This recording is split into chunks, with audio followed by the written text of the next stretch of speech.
Right,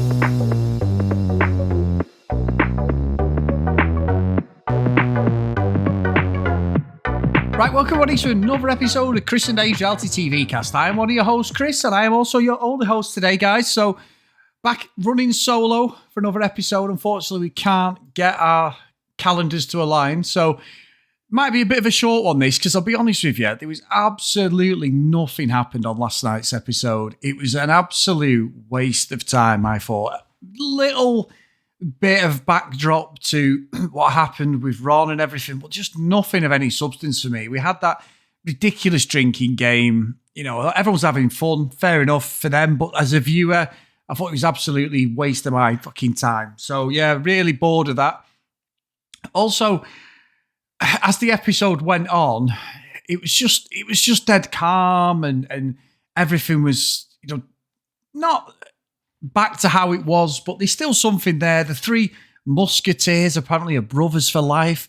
Does anybody fucking care? Love Island social media channel raving it up like these three have been through fucking, you know, the Battle of Britain or something. They've been fighting on the front line.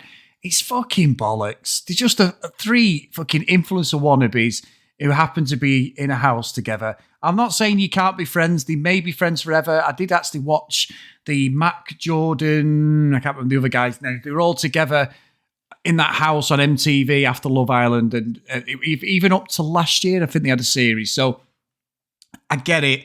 Maybe that's what they're going for. You know, Chris and Kem had their own show as well. So maybe this is the play. It seems just a bit forced to me. I'm not buying these guys as great mates. All they've done is fucking sit there and fucking slag everyone off, fucking bitching and moaning and going at Ron all the time. So not having it whatsoever. I think it was probably one of the weakest episodes. I know they can't be bangers. Every episode cannot be, you know, top draw, and there hasn't been. There's been plenty of crap episodes this series, some really shit ones. But over the last 10 days, we've had a couple that have stand out where you're like, oh, I can't wait for tomorrow. And that's we said at the time, it's took nearly 5 weeks to get to that point, you know, before we actually got the drama. We're winding down now.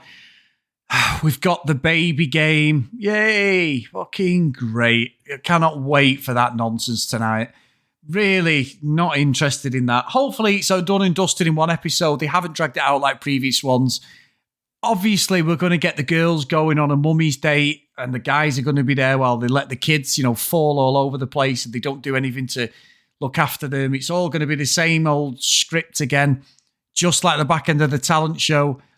I don't know.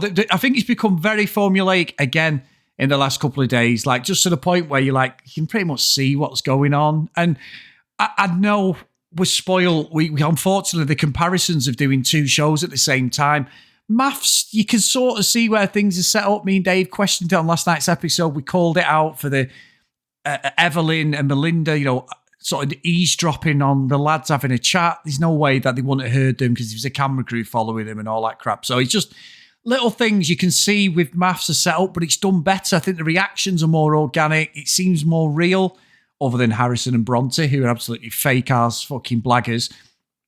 So yeah, just a really, really crap episode. And ultimately, you know, near the end, we get the text come through. There's going to be a dumping. I was thinking, well, we've gone 50 minutes here, shown absolutely nothing as far as I could see. The only thing that stood out was Tanya saying she wants an extravagant, party, basically. She wants Shaq, so we're going to definitely get Hunt the fucking slipper now before Shaq asks her to be his girlfriend, and she's going to pretend that she doesn't know why she's locked in this room, and then she's not allowed out until everyone's ready, and oh my God.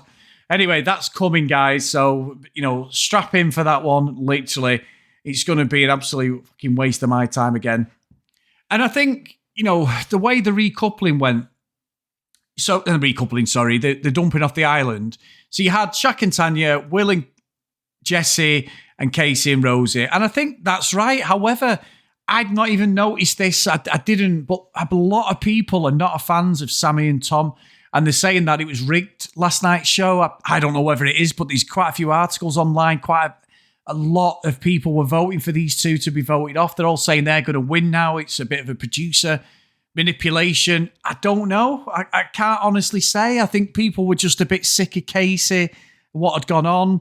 Obviously, Tanya's not got a lot of fans because of what she did to Shaq. You know, Shaq has come across quite poorly at times over the last couple of days. Will gets on my nerves because he's done exactly the same as Shaq. And then Jessie is just all over the place. And like I say, I think she's faking it probably more than anybody. In my opinion, I know a lot of people don't agree with me, which is fine.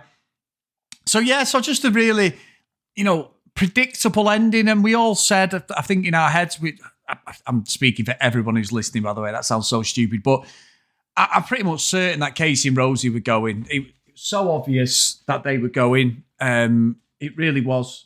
And I think it went as planned. It's just very strange, this backlash of, Tom and Sammy should have gone. I wasn't that bothered. I don't think Sammy and Tom are actually going to win it. I'd be very fucking surprised. At the moment, it's still Kai and Sanam. And I think second is Will and Jessie from what people were saying online, like some of the polls people have done. Let's see. Let's see where it ends up. But there's no way Tom and Sammy could win it. They can't have any fans in there. Like I say, the stuff with Ron has not gone down well at all. Apparently there's been Ofcom complaints about bullying towards him from various Islanders. Really strong stuff. People are really angry with what happened there. And what a turnaround of the character. I said, I sort of what Ron had done doesn't forgive. It wasn't the end of the world what he did, but he didn't have play Lana. They got back together. They seem happy.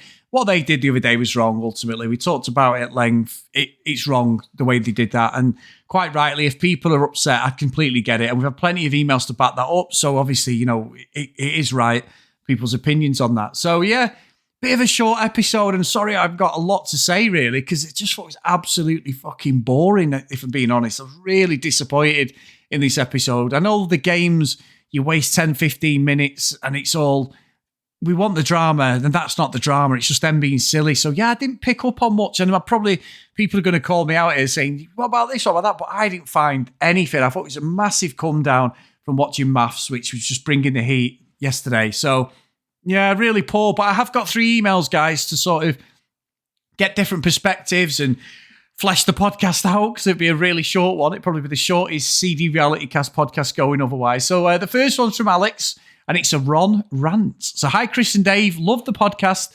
This is my first time writing in, and I can't believe it's about Ron, but here goes. My new theory on Ron, no, I haven't watched the talent episode yet, is that he comes across as a game player because he's smarter than the rest of the Islanders, and he's actually able to articulate himself and think critically, etc. He's what you describe as a yo pro, slang for young professional. Now, I've never heard that at all, Alex. So, this middle-aged man, obviously these sort of things are catching up on me now. So I've never heard that. I apologise if someone's cursing, going, Chris, you are out of touch, my friend. I am.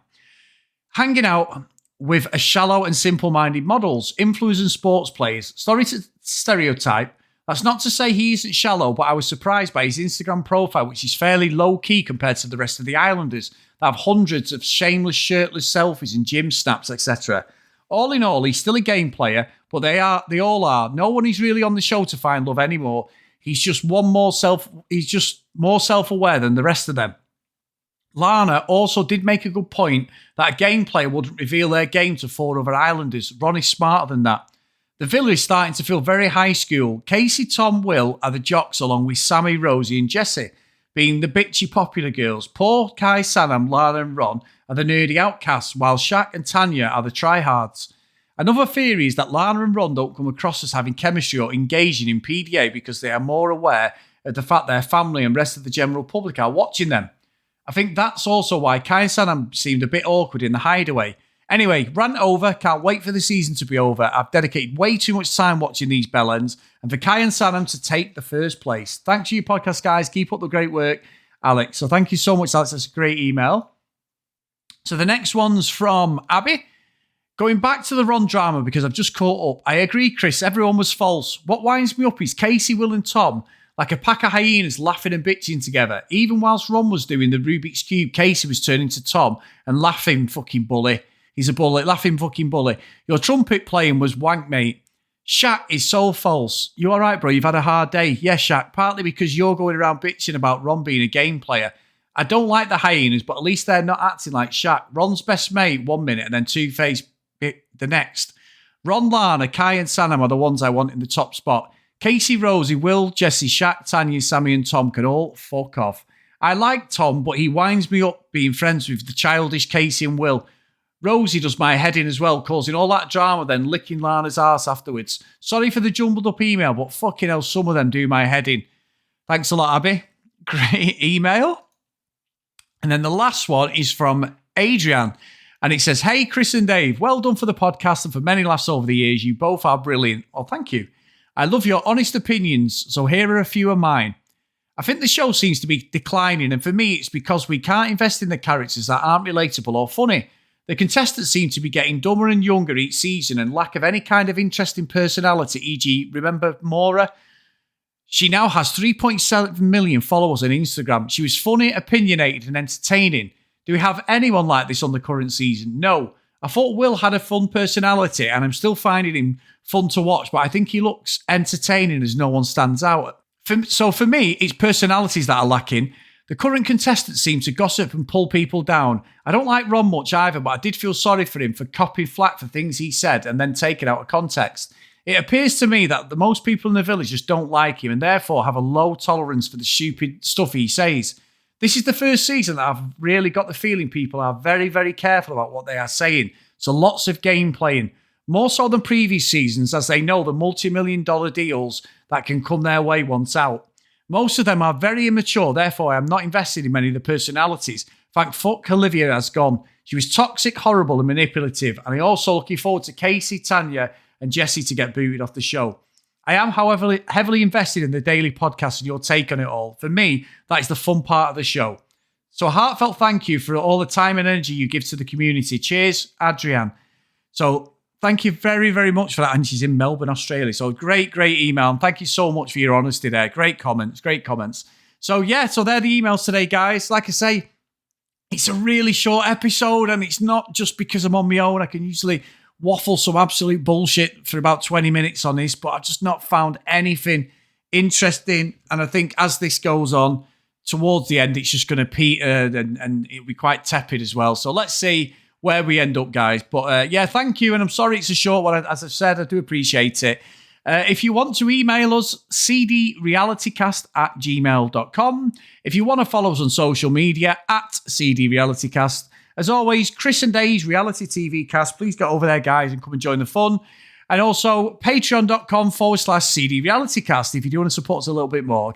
So, today's roll call of honour is Helen, Alex, Macy, Nicola, Schmave, Emma, Fiona, Cassie, Megan, Kate, Maggie, Kristen, Zoe, Gillian, Keith, Helen, Brianna, Chloe, Noreen, Joanna, Libby, Katie, Dee Dee, Susan, Hennessy, Tracy, Lauren, Lucky Lulu Green, and Kent Gustafson. So thank you so much, guys. I really appreciate it.